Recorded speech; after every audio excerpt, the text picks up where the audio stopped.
Welcome to Larry the Alchemist, and welcome to a new series that I'm calling Dudes Talkin Metal.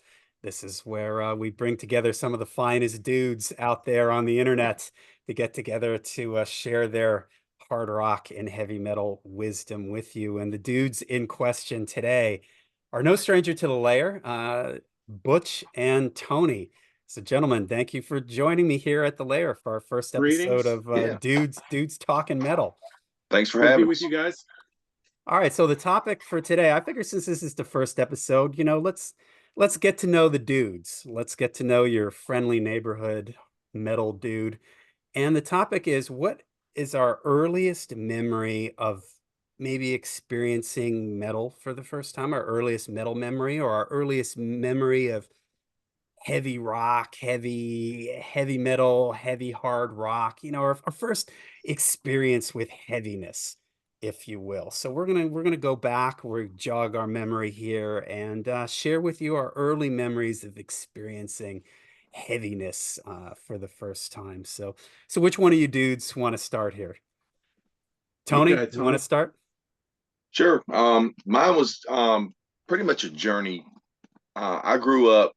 My parents were not into rock and roll or anything other than maybe like Elvis, Jerry Lee Lewis, or something like that. My father was a country fan, and that's pretty much it. When I was a little kid, that's what we listened to. And my dad had an 8-track player in his shop, and he had an 8-track player in his truck.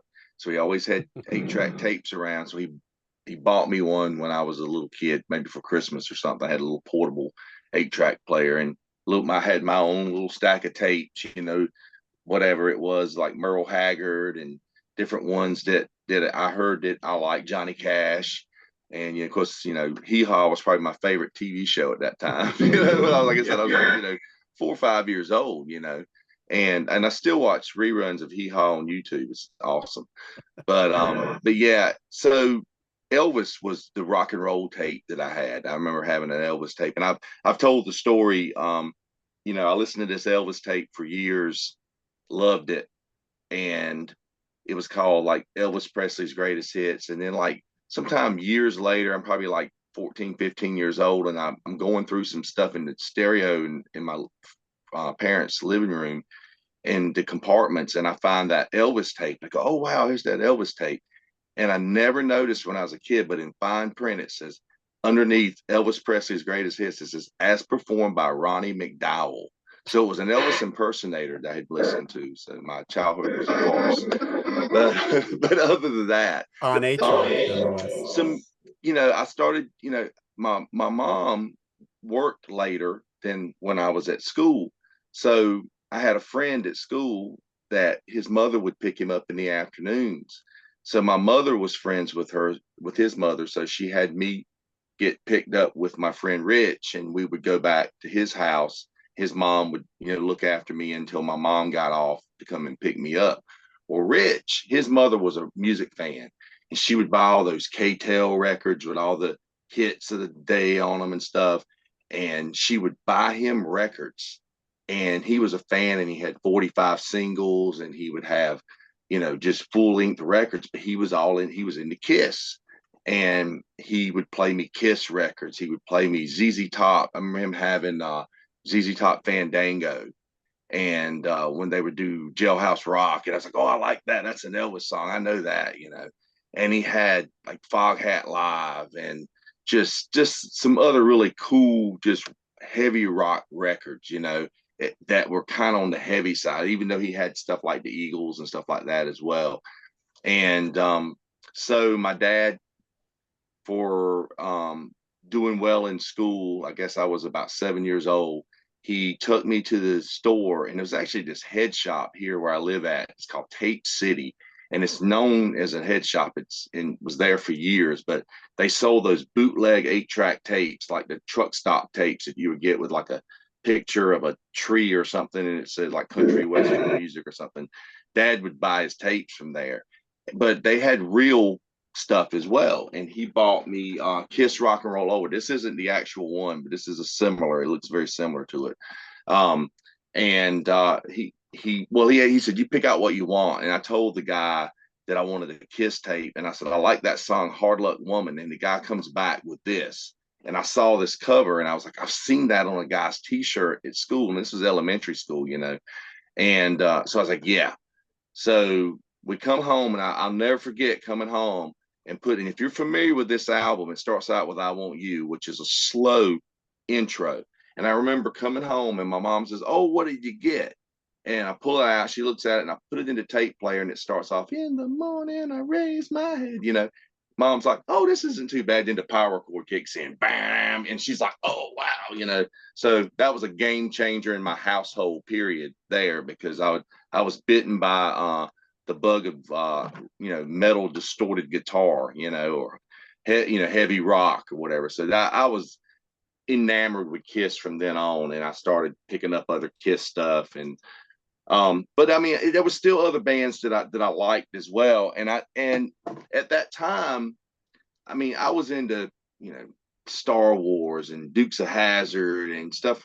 Just the music wasn't like my whole life like it is now, pretty much. Mhm. And I would just kind of gradually discover things. And I was still friends with that guy Rich, and he would get stuff, and he ended up moving away.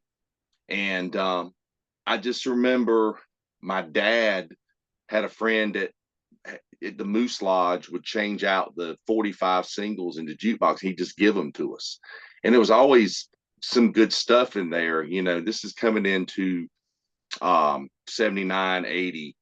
So it would be, there'd be Foreigner and something like Double Vision, and stuff from Styx, like Too Much Time on My Hands, and anything Rick Springfield, Billy Squire, stuff like that was in these 45s. I started discovering, and I started listening to the radio a whole lot. So I was getting into stuff that was on the radio, songs I was hearing on the radio. And I was always had a tape in the stereo cassette tape. By then I'd moved to cassette tapes. So I was always recording cassettes, of stuff off the radio to listen to. And it was always the stuff with the power chords and the heavier stuff like Billy Squire, like you hear My Kind of Lover or something like that, that always was more appealing to me. Now I did get into some new wave stuff around that period because I discovered Devo, and I was all about Devo there. When I loved, I bought Freedom. I think one of the last 8 tracks I ever bought was Freedom of Choice on 8, Yes. and I like graduated to cassettes and LPs. And I was like, just all about Devo and stuff. But I still liked, the more the rock and roll stuff, the harder rock stuff. I started getting into stuff like I think I picked up a Boston cassette one time, kind of cheap. The first album, Loverboy, the first 2 Loverboy records.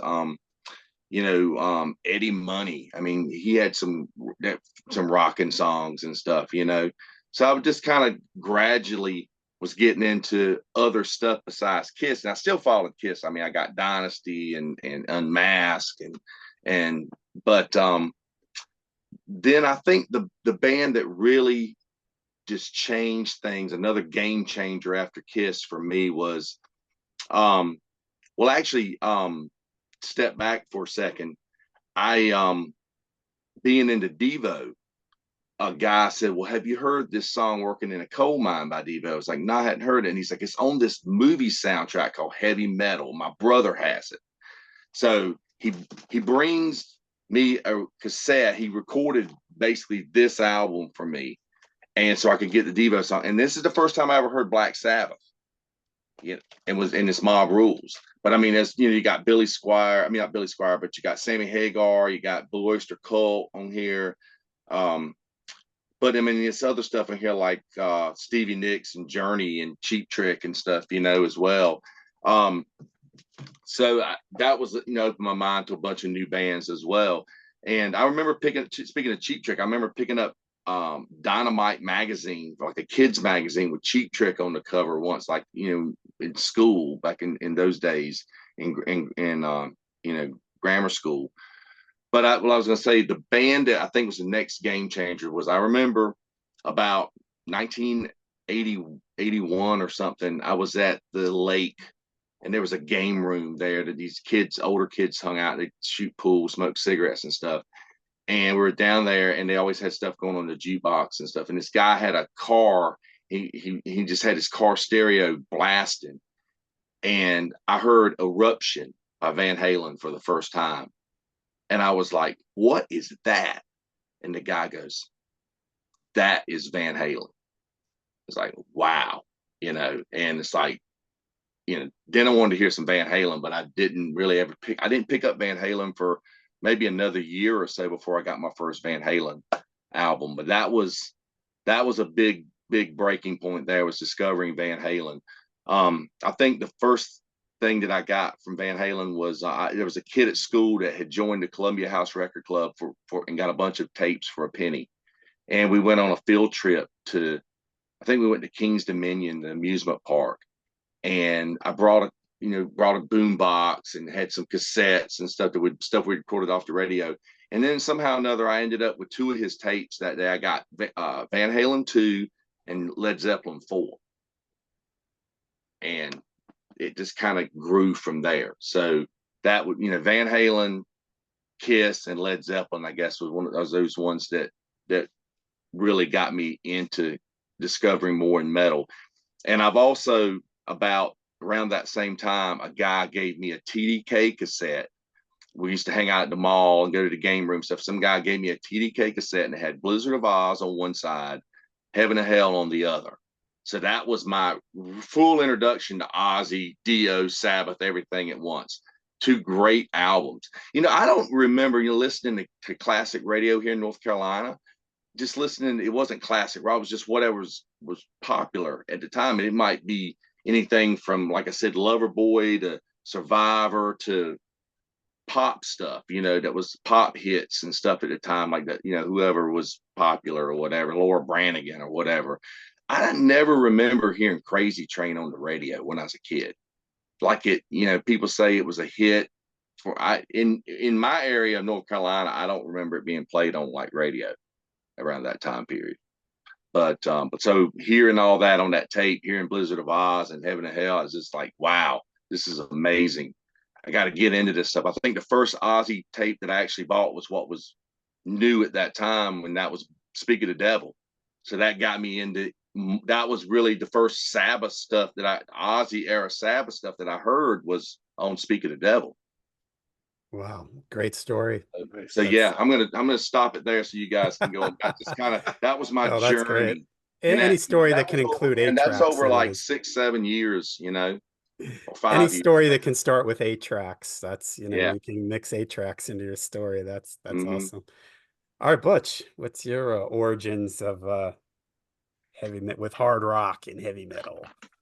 All right. Well, I mean, we're all of a similar age and time frame from when we came up on this stuff. So, of course, like anyone, I was about anyone of my age around 75, 76. I mean, getting into kindergarten and into going into first grade, like, Kiss was a big deal. Now, I can't say at the time like music was that, it wasn't the music so much at that point that was a big deal to me. My family was a very AM radio kind of family, in the car. But there's a lot of songs I still love from AM radio that are just nostalgic for me. Like I might be one of the few Paul McCartney fans that love silly love songs, and from hearing it on the radio all the time. So that's the kind of stuff I was exposed to. And of course, once in a while you'd get like a rock nugget, like something like More Than a Feeling by Boston, that had like kind of like louder guitars, and you're like, oh, that's a little bit different. Or something like, even though it's not heavy, like Reeling in the Years by Steely Dan with that double guitar part in it. Totally. Yeah. Stuff like that, like mixed in with like your, whatever else was a hit at the time. But of course I like Kiss. And my grandmother, I'll add on to the 8-track stories. One of the first things I owned was Destroyer and 8-track, and my grandmother bought it for me. And for years it was the only 8-track I actually owned, and I played it over and over. But it was like, and I knew those songs so well, but it wasn't like I hadn't, like Tony, I hadn't developed, like, music wasn't as big a deal to me as it would become as the years went on. To jump on a Rock and Roll Over real quick, though, the funny story I have about that one, for me anyway, it's funny, is there's a kid about 2 doors down from me. We're the same age. Now he's got Rock and Roll Over, and I have a very clear memory of there. If you go in the front door, right to the left of the front door, they had their record cabinet where the stereo was. And so they put on Rock and Roll Over, and we would put on, I remember standing there listening to I Want You with him, and we'd put the needle down and we'd listen to it. And every time Paul got to the babe, I want you, like we howled with laughter at the stutter thing that he did there. It was the funniest thing in the world to us. But so that combined with um the Kiss 8-track, that it and this is important for later. Just the Kiss is like an early kind of like memory of a rock band that was different from what my parents listened to. But it wasn't until years later that I come back to it. But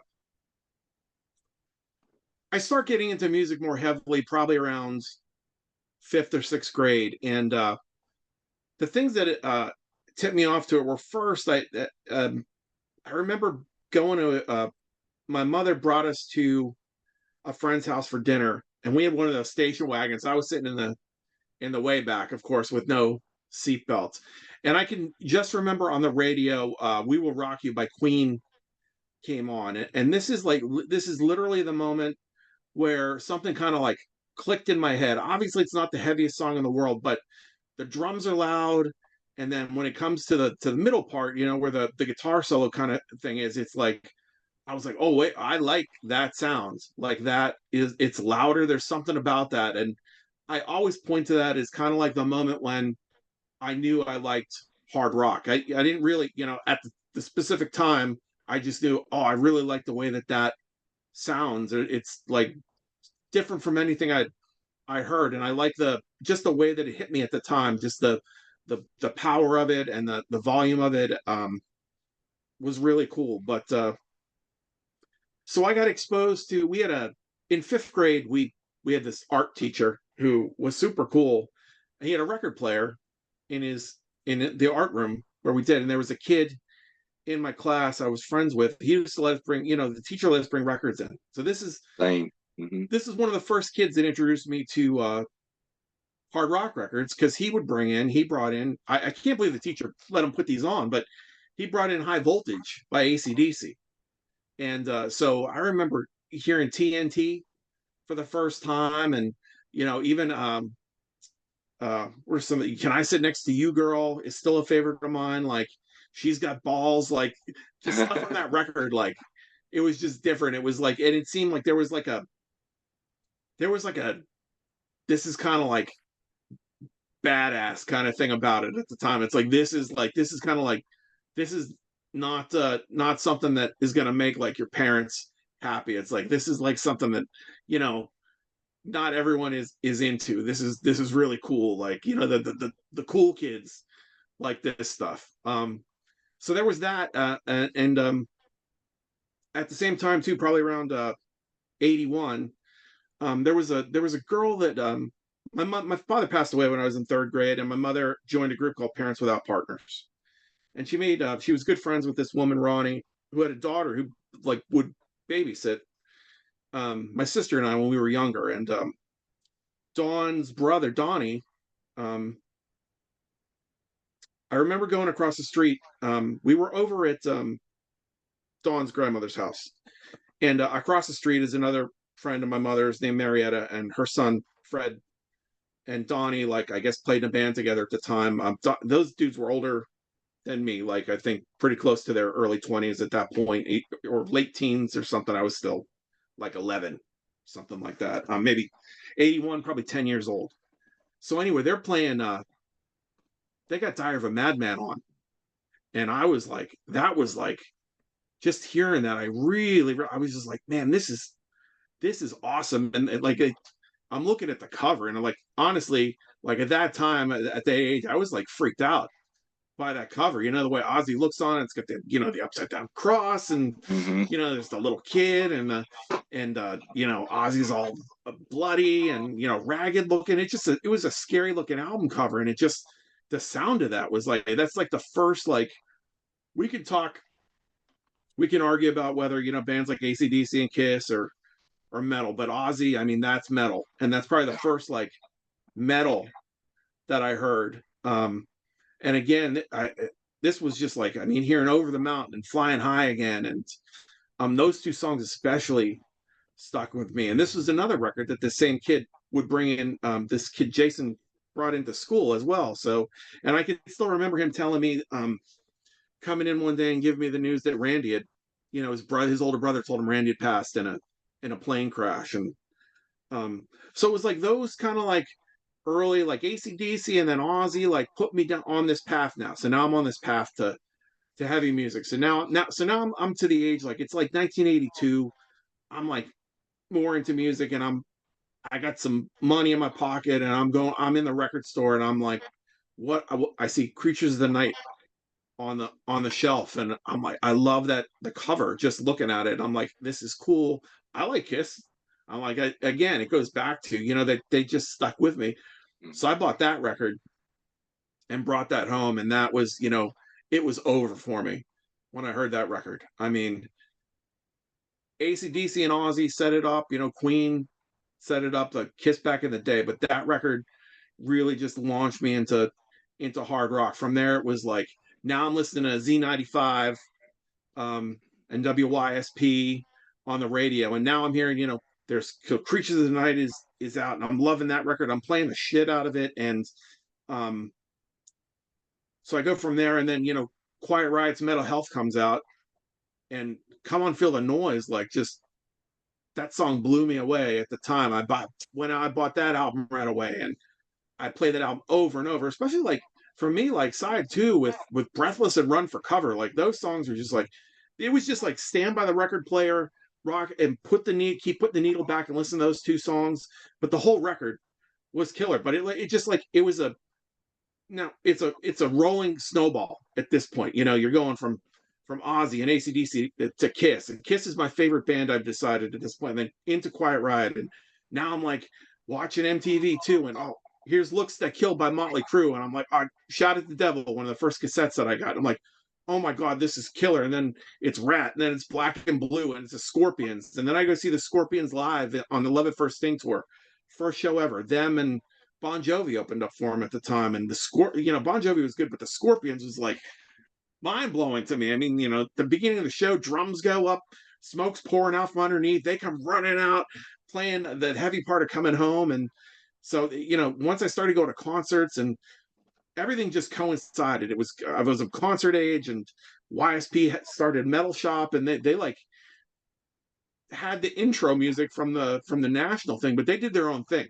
Like they just played whatever they wanted. So between that and college radio, just those years from like 82 through like 85, there was a kid that was, his locker was next to mine. His brother fed him records. He's coming in like every day, like I'm hearing about another, but this is Dokken, this is Keel, here's Iron Maiden. And then, I remember begging my stepdad when Power Slave came out. I'm like, and I used this tactic on him. I'm like, you never buy me anything, man. And he just like, give me that tape. And right from the minute Aces High through Rhyme of the Ancient Mariner, I'm like, it was amazing. And seeing them, like, I went to see the Power Slave tour, and Accept opened, and Accept like just dusted me. Like it was unbelievable. I'd never seen anything like, they were so tight, and they were just like a total machine. And then of course anyone who knows Maiden knows that tour and how great they were. But I mean, these are the things that just like made me a total metalhead. Again, the K-Tel comps, I had that Masters of Metal one. That's probably the first time I actually heard. So got that. I didn't even know Dio sang for Sabbath at that time until I got Masters of Metal. It's got Heaven and Hell on it. I love the wait, fact that you have that's that got right on hand, Tony. yeah, Well, cassettes are right here. So that's got Trashed on it. Heaven and yeah, Hell was on another one called White Hot, I think. White But Hot. Yep. like that one had Zebra and Rainbow in the Dark. yeah, Rainbow in the Dark, Dio. Like Y&T. it was a good time Mean because Street. MTV Yeah. still played music, and they played what they had. So they were playing metal like during regular hours, like metal and hard rock. Like you'd see Cheap Trick, you'd see Rainbow, you'd see Girl School, for God's sake, uh, all that kind of stuff. Like and then Maiden, they were playing Maiden a lot, and Judas Priest and Dio and whatever they had. Motley Crue, Here It Comes, floodgates open. It's all over for Butch. Like Yep. I've been a metalhead since that time. I like all kinds of music at this point, but that's a time period that will always as is the most important in my life in terms of like how I got into music and um the bands, a lot of that stuff, a lot of those records from that time are still among my all-time favorites. That's why I'll argue with anyone to death about some of these records, Shot at the Devil, Creatures of the Night. Like I'll argue till I'm blue in the face about those, defend those records. Um it was a good time, and like just that whole blossoming into metal kind of thing. It's there's so many like little steps, but they just all add up to this garrulous, never shuts up metalhead. Love it. I love it. Well, like you said, we're all of similar age, so our stories are similar in a lot of ways. And mine is like you guys. Kiss is part of my early story. You couldn't get away from Kiss if you were a kid or a teenager in the early 70s. So two houses down from me lived a teenager. So this would have been 76, 77. So I know he was old enough to drive. I remember he had a car, so he was at least 16. When you're 6 or 7 years old, somebody who's 16 might as well be 50 years old, right? They seem like they're so much Yeah, older than you. So this kid, his bedroom was in the basement of his parents' house, and it was one of those basements that was like halfway underground. So the window to his room was on the ground level outside. The window was kind of like high up in Yeah, above the his ground. yeah, right, Yeah. in his room. So, and he played drums, and his drums were set up right next to this window, ground level window. So all the kids in the neighborhood, I can have this seared image in my mind of big wheels all over the yard and everything, and the kids would sit outside his window while he would play drums along to Kiss records. So he would turn the records up on 10 and he'd just be jamming on his drum set to Alive One and all that early Kiss stuff. So my parents, much like what you guys mentioned, my parents listened to Irish music because we're 100% Irish and Elvis. That's like and AM radio in the car. So hearing this kid jamming along at full volume to Kiss music was just like something else, right? So my mom was friends with his mom, and one day she goes over to his house, and I'm with my mom, and my mom's talking to his mom, and and I know his room is somewhere in the basement, and I sneak away.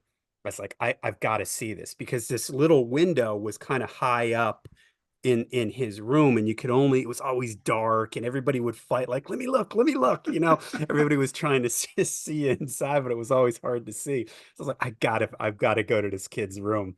So I sneak away from my mom and head down to his room, and it was a classic 70s teenager's bedroom. He didn't have a door. He just had beads hanging from the thing, right? So I was just like, oh my God, he's so cool. He doesn't even have a door. And I distinctly remember he didn't have a bed frame. He only had a mattress on the floor in the corner. And to me, as like a 7-year-old, that just seems so like edgy and outrageous that he had a mattress on the floor in the corner of his room. He had a fishnet thing that ran along his ceiling, and there was various like garbage, like crumpled up paper and pencils and stuff that he had thrown up into this fishnet. He had a black light. He had a fire, light thing. And on his walls, I will never forget this. On each one of the corners of his walls was a huge poster of each one of the Kiss guys in Kiss, and it was like Kiss Alive One era, like the darker, it wasn't the bright colors and everything. It was like the darker sort of Kiss thing. And there were these huge posters, each one of the guys on each one of his walls. And there were some other like live Kiss shots. And it was like, this is everything I imagined his room to look like sitting outside his window for, a year listening to him play drums. And I'll never forget my mom comes down and she's like, what are you doing? Why are you in there? And she walks into the room and she sort of looks around and she goes, it's evil. It's the devil all over. And I was just sitting there like, this is so cool. So right at that same time, my mom's brother, my uncle, he was only 9 years older than me. So he was like an older brother to me, but he didn't live at that time. He lived, we lived in Ohio. He lived in Allentown, where my mom grew up. And right at around that same time, I remember visiting him, and he had all the Kiss records also. So that between that kid playing his drums along to the Kiss records, and then seeing the records with my uncle, who it's funny you mentioned Devo. He was also a big Devo fan. He had a lot of Devo records, Ted Nugent records, and Kiss records. So that was for me hearing God of Thunder, hearing that kid playing along. I remember the Alive One stuff, 100,000 years. I mean, I didn't know what the songs were called, but I just remember him like, playing along to all that. He was probably a terrible drummer, but just the whole thing. So that was my earliest memory of like, wow, there's something besides Irish music and Elvis, something exists beyond that. Then probably the next big thing for me was another uncle. My dad came from a really big family, so one of his younger brothers gave me a box full of 8 tracks. He was like, I don't need these anymore. This probably would have been like 78, I think, 78, 77, 78, 79.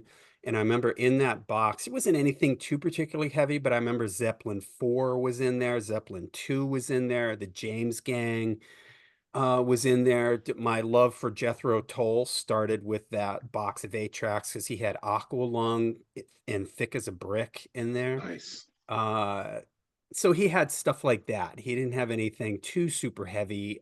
I think he had Kiss Alive 1. So I think that was the first time I had like a Kiss, my own in my own possession. The next big milestone then is seeing AC/DC on TV doing You Shook Me All Night Long. They're on stage, but they're not live, but they're just sort of going along with it. And that was the moment that I was like, okay, I like Kiss and all this other stuff, but this is my band. AC/DC is like, I discovered them on my own. And so I sort of felt this sort of personal connection with AC/DC. And I remember a friend recorded it. He had an older brother that recorded it on cassette for me. He took one of those flat tape players. Remember those old flat kind of tape players? And he Mhm. just stuck it in front of one of the speakers on his I did stereo that all the time. at home, Yeah. right? And hey, I didn't care, man. I was just like, I've got Back in Black. And 1980, I asked for it for Christmas, and I remember my aunt was supposed to get this. She came, what do you want for Christmas? And I said, I want Back in Black by AC/DC, and I want my own copy of this. And she came back and said, like, oh, it was sold out at the record shop, which could have been true, but probably more likely was is looked at the back of the record and went, what do you do for money, honey? Giving the dog a bone. Let me put my love into you. Have a drink on me. Just like, and I was only 10 years old at the time. And I think, my son's in the other room, my youngest son's in the other room, and he's 10. And I can't imagine him being in his bedroom blasting, you shook me all night long, or let me put my love into you and stuff Yeah. like that. Of course, at the time, I had no idea what any of that stuff meant. But then probably the first like true, then if we want to get, okay, none of these bands are true heavy metal, would have been we just got MTV. I told this story on the Maiden A to Z podcast. They asked me my first experience with Iron Maiden. We had just gotten MTV, and I've looked this up. It was late 81. And I couldn't sleep one night, and I went downstairs. We had like a sort of a base family room basement thing, and so I went downstairs into the basement and let me check out this new thing, MTV. And I turn it on, and they're playing Iron Maiden live at the Rainbow with Paul Diano. And at the time, I had just started playing bass. I had played guitar for like a year, and I had just bought a bass. And I used to take bass lessons from this local guy, country and western guy, big 10-gallon cowboy hat, and all this. Boom, I remember boom, exactly right. bum. And I remember him telling me that bass players never played above the fifth fret. He's like, oh, bass players only play down here. Oh, So here I jeez. am. I come downstairs, and I came in late into the Live at the Rainbow. They were playing Phantom of the Opera. So here I am like, oh my God, I've never heard anything like this. It has this sort of classical almost overtone to it. And the bass player is playing way above the fifth fret. So I was like absolutely hooked to that. And then it was just like Butch, like you mentioned, it was just a snowball thing. I remember I got Van Halen 1 and I got the first Iron Maiden record. Uh, and I brought them into this country guitar guy that was teaching me bass, and was like, I want to play like this. And he was like, played like 5 seconds of it, and it was like, I don't know, you got to go to somebody else. I have no idea what this is. You know, and I remember telling my parents, like, okay, you got to find somebody else for me because, and then this became my identity, at school. I was the AC/DC guy. I was the Iron Maiden guy. I had bought this tablature book that had Phantom of the Opera inside of it. And I had learned to play Phantom of the Opera. And I never, would have been at that point, I was a sophomore, I think, in high school. And I remember some kids that were seniors, like, so I can remember this walking into one of the rooms and the kids, hey, you, come here, come here. I was like, oh shit, what is this? Like these older kids, we heard a rumor that you can play Phantom of the Opera on bass. I was like, well, as a matter of fact, I can play Phantom of the Opera on bass. Then that became like, to this day, like, in fact, the first time I met my wife, she would, very first time I met her, she says to me, "Oh, don't you play bass?" And I'm like, "Yeah, yeah, yeah, I do." And she goes, "Who's your favorite bass player?" She goes, "My favorite bass player is Steve Harris." And I was like, "Oh, she's super Match hot." made in And heaven. her Yeah. favorite bass player is Steve Harris from Iron Oh, Maiden. Marry me sparks are right pop. now. Yeah. That's awesome. Right. And a funny little trivia, my wife shares the same birthday as Steve Harris. So Ah, That's cool. meant to be. it Meant to was be. meant to be, right? So Yeah. yeah, it's funny, like all of our stories are all kind of roughly similar, right? We had maybe somebody, an older brother, a relative, some older kid that lived in your neighborhood, or somebody you sort of get exposed to these things, and then one thing sort of leads to another. And before you know it, you're here on Dudes Talking Metal at the Lair of the Alchemist. You know, you I didn't even bring up ACDC. I just remember you were talking about Butch about music class and bringing records into play, and I remember we used to do that. And there was a guy that he wanted to play some ACDC, and all his ACDC was on 8 track. So the teacher let him bring in his portable 8 track. He had the little plunger, Love those. and I've still got one myself. And he brought that, I remember, and he played. He brought Back in Black, and they played "You Shook Me All Night Long" and Back in Black in there. And I was like, yeah, that's cool too. And I liked them. And I remember it was a couple years probably when I started really getting into the harder rock stuff that I actually got my first ACDC record. But I remember when I was like into Devo and stuff like that, and I really started going to the record stores then because I started going in and looking at the album covers. And I just remember seeing "If You Want Blood" with the picture, of the guitar coming out of Angus. I'm just like, God, that is just so crazy. These guys must be nuts. And I'd see Ted Nugent Scream Dream album cover where he's standing Am I there. on fire, babe? Yeah. This guy must be completely nuts. And one more thing I was going to mention, you were talking about the little tape recorder thing, a little flat tape recorder. So I was, so infatuated with just music in general and rock and roll when I was a kid. I would take and put it under the speaker of the television whenever, like, I remember watching American Bandstand and they'd had Molly Hatchet, and I put it under there and recorded Molly Hatchet like that. And I remember there was a Dick Clark Halloween special and Devo was on it, and they were doing Peekaboo, and I recorded it because I thought they were playing it live and they're just lip syncing. But on that same show was a band called Sorcery. If you're familiar, the band that was in the Stunt Rock movie.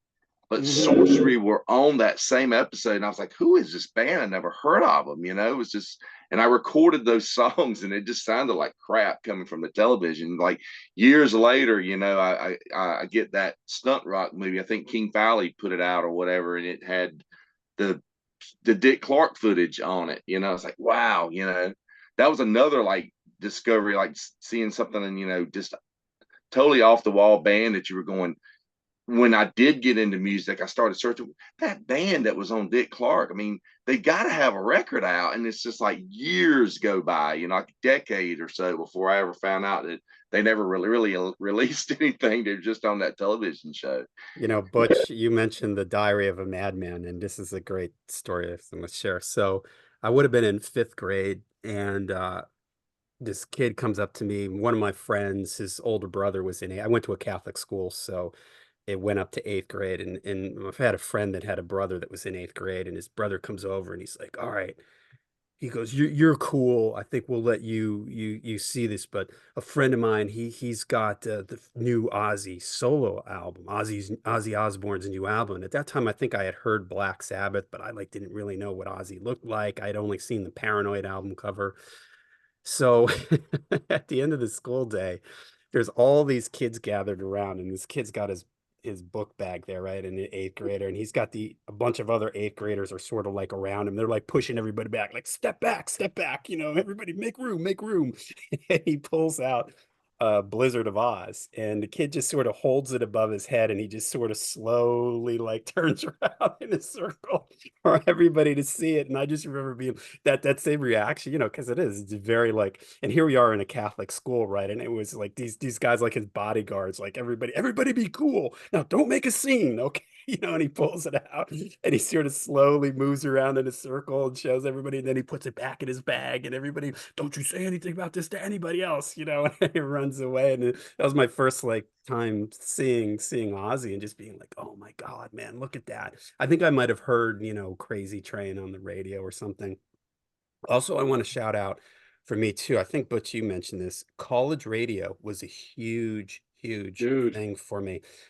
WQSU out of Sealands Grove used to have, it seemed like it was every night during the week. It probably wasn't. It was probably select nights, but after like 8 o'clock, they would have metal shows, and I would just tape these shows. And that's where I heard Judas Priest for the first time. That's where I heard Saxon for the first time, Motorhead for the first time, except for the first time. And they'd be playing stuff like Restless and Wild, Overkill, stuff like that. And these guys would tell stories like they were actually going to concerts, because they were older, they were college kids. And so I was just so, here I am in fifth or sixth grade, and I'm just listening to these guys like tell stories about. And then here's a good Kiss story. For months, they were talking about how Ace Frehley was coming into town, and they had scored an interview with Ace. So for like months leading up to this, they're like, okay, 6 weeks from now, we've got the exclusive interview with Ace Frehley, and they're all excited about this. So I'm listening, and I'm like, oh, hey, this was they were supposed to interview Ace this weekend. So I listen to the next show, and the guys start telling the story, and they say that they get told to, okay, well, meet Ace. You're told to meet Ace at his hotel room. So they go to the hotel room, and they're knocking on the door, and nobody's answering. He goes, but they can see through the window that somebody's in there, and it looks like somebody's like sitting on the bed or something. So they noticed that like the door is like slightly ajar, so they go, so we push the door open a little bit, and there's Ace. He's passed out on the bed, unconscious on the bed. So these guys tell the story about how they open up the door and they go in and go, man, we just stood there for like 10 minutes and just looked at him like, holy heck, it's Ace Frehley. And you would think these guys would be disappointed that they didn't get their interview, but they were just so in awe that they got to stand there for 10 minutes while Ace was Yeah. passed out on a bed in a hotel room. They were like, it was the coolest night of our lives. We got to see. Was he still in Kiss at this point? No, no, this would have probably been like Oh, 83, okay, okay, 84, something like yeah. that. I believe it was like when did he put out like I don't even remember now. Frehley's Comet was like what, 87. So yeah, Yeah, it 87. was earlier than that. It would have been yeah, like, 84, 85. Who knows? Maybe he was just yeah, doing like an in-store signing thing or yeah. something, something like that. But I'll never forget. And through the college radio, I remember hearing Metallica for the first time. And the DJs at the station were saying Metalicia. They weren't pronouncing it correctly. So I was walking around the kids at school like, oh, dude, you gotta hear it. This is the heaviest thing I've ever heard. Or a band called Metalicia. And eventually somebody like said to me, Metalicia, you mean Metallica? It's like, no, no, no, it's Metalicia. The guys on the radio station, college radio station, they say Metalicia. That's how you pronounce it. So I went for a good like year or two walking around saying Metalicia instead of Metallica. I remember wearing Metallica shirts when nobody knew what. And they go, "Who is Metallica?" Yeah. Yeah. You know, we I had we had a good college station here too. We had WKNC, which was they had Chainsaw Rock on Friday nights, but I didn't discover that until probably around about 84 or so. And I would put tapes, even if I went out or something to the skating rink or something, I would stick a 90-minute tape in and just let it record. I had the tape deck that would flip automatically flip to the other side. Nice. And I would just make a 90-minute tape of Chainsaw Rock. And sometimes they tell you what the songs were. Sometimes I went years and didn't know who a certain group was, you know. I remember like Same. agents, they played as Agent Steel Unstoppable Force, and I had no clue what that was for years, you know. Wow. Yeah, All right. the big Yeah, one go for ahead, Butch. me, sorry, real quick. The big one for me, John, I don't know if you remember it from being in the Valley, was WXLV, Oh yeah. out of Lehigh County Community College. The guy, it was on, I think, Wednesday nights he did his show. His name was Kamikaze Craig. And that's where I heard Omen, Yngwie Malmsteen, King Diamond, like Metallica, all this stuff for the first, like a lot of this stuff for the first time. Like between them and then there were a couple shows on Lehigh Lehigh University had a radio station too. I think WLVR. Um, and I remember them having a thrash show, and that was like the most extreme at the time. Like it's so funny thinking about it now, like how extreme that stuff sounded. I mean, now it's like tame some of it, but at the time, like it was the heaviest thing like on the planet. Like it was unlistenable almost. Some of it was like, Slayer and Sepultura was like, what is this? This is Yeah. like noise. Like I can't even. There's no melody to this or anything. But anyway, yeah. I mean, WXLV was like I had tapes full of taping stuff off that radio show from Kamikaze Craig show in the Valley. He was like, everyone knew who he was. So just a good memory of that. Yeah. Awesome. All right. MTV was a big thing for me too, like you said too. But we didn't get cable till 80 summer of 83. But it was like that's right at that point where, within the next year, just metal was just breaking so big and it was just all over MTV. Yeah, So it was great just, memories. yeah. Okay, well, there you go. First episode of Dudes Talking Metal here, taking you back to our early experiences with heavy metal. What are yours out there? I know everybody through doing this channel, I've heard people talk various times about how they got into hard rock and heavy metal. So how about for you? Where was that tipping point for you where you went from your parents' AM radio station in their car to something heavier? What sort of sent you down the path of hard rock and heavy metal? Let us know in the comments down below, and we'll see you at the next episode of Dudes Talking Metal.